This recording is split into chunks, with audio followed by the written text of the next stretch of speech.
High school athletes their senior season have to make a difficult decision during the recruitment process, whether to be a low-level D1 athlete who barely plays or possibly get a scholarship in Division II.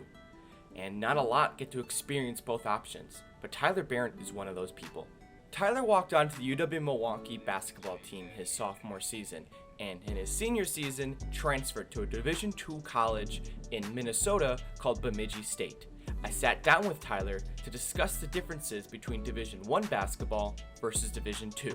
So I kind of want to start off with how you got into D1 basketball, because you weren't recruited your senior year of high school, but you walked on your sophomore year at UW-Milwaukee. How did that whole process work?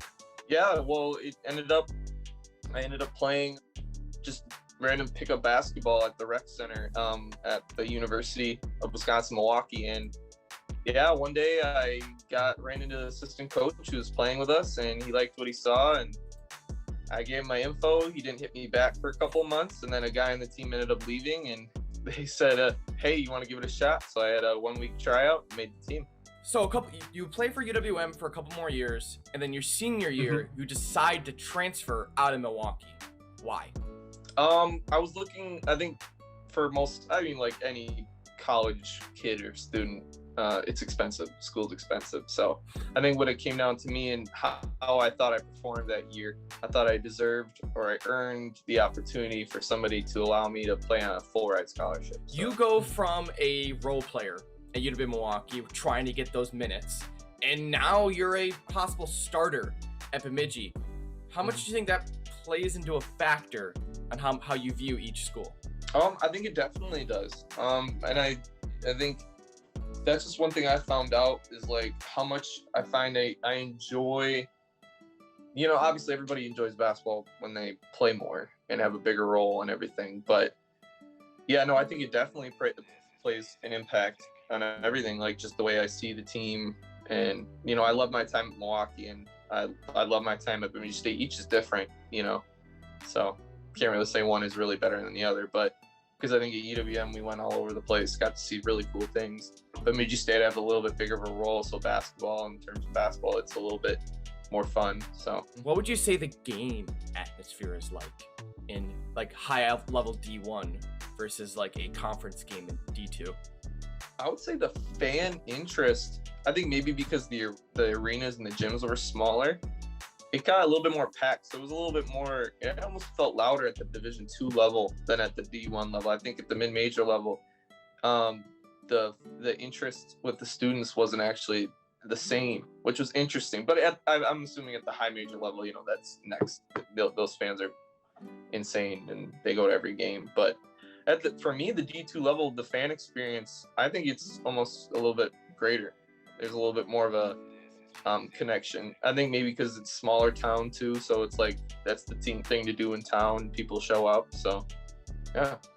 It almost seems like when people go to games, they're not going for the team; they're going for the people. I mean, you talk about yesterday. You went out and supported your women's volleyball team at Bemidji, even though they hadn't won a game yet. Yep. What is that camaraderie like versus at UW-Milwaukee? Yeah, actually, that actually is crazy to say. I mean, maybe this is just like a school by school thing, possibly, but there definitely is more of like a connection. I feel like at Bemidji State of like with all the teams of like, we're in this together kind of thing, where I felt like at UWM it was kind of like each team was doing their own thing and kind of like it's just us against everybody else kind of feeling. And maybe they had to do something with like location, like each team's playing all over the place in Milwaukee instead of like, whereas Bemidji State everybody plays on campus within a 5-mile radius, which is nice. But there's definitely like, even just going to a soccer game, like our soccer team's really good. They're nationally ranked top 10, and it's packed watching them. So every game I go to, even volleyball, it was pretty packed when we went in there, and they weren't, and they're not doing so hot. But I've talked to you about this, like how I am in Florida. Florida is a bunch of people from different places in the country, and they're just trying to focus on themselves and get their goals done and what they want to accomplish. And that's how I felt with you, and me personally. That's how I saw it with you at UW Milwaukee. Hmm. What can you say about your teammates at Division One in Milwaukee versus your teammates at Bemidji? There's actually a crazy difference, I think. And at the Division One level, um, everybody was Conference Player of the Year. Everybody was the man wherever they went. Everybody averaged 20 a game. Everybody was area top select, was all state.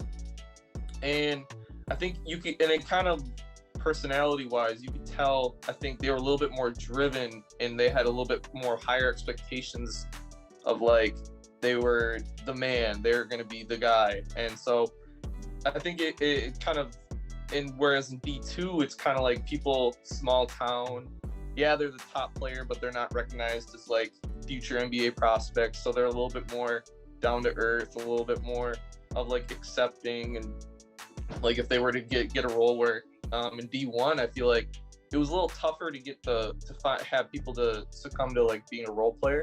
Whereas in the D2 level, it's almost like an overwhelming feeling where you're kind of almost asking yourself like, hey, can somebody step up, which is a little bit different, Which I respect that from you. You've always been a guy that's just, all that matters is how you get the dub.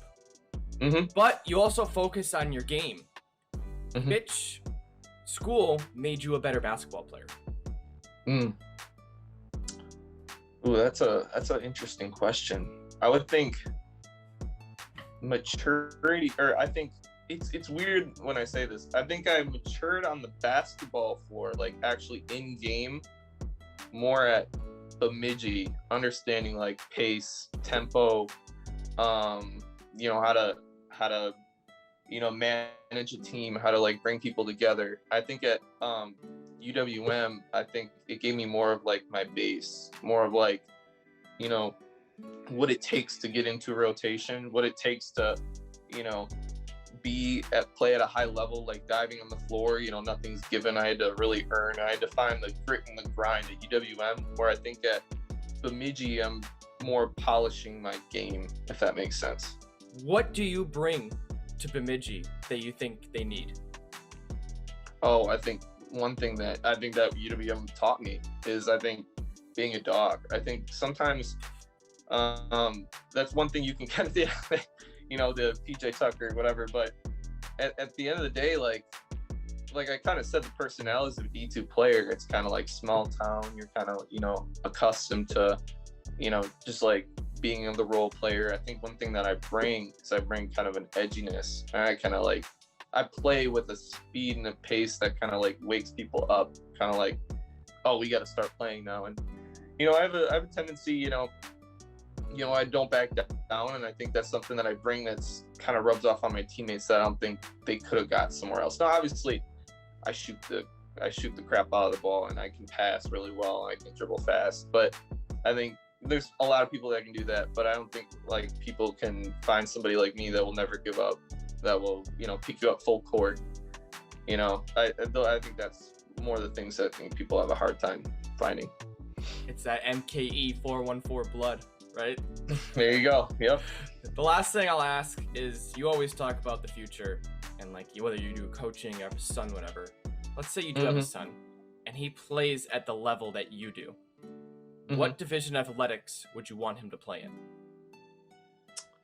Honestly, it would be, that's an interesting question. I think, and this is going to sound super cliche, but I would, after going through the whole, experience of seeing both sides, where am I going where I am most wanted, if that makes sense?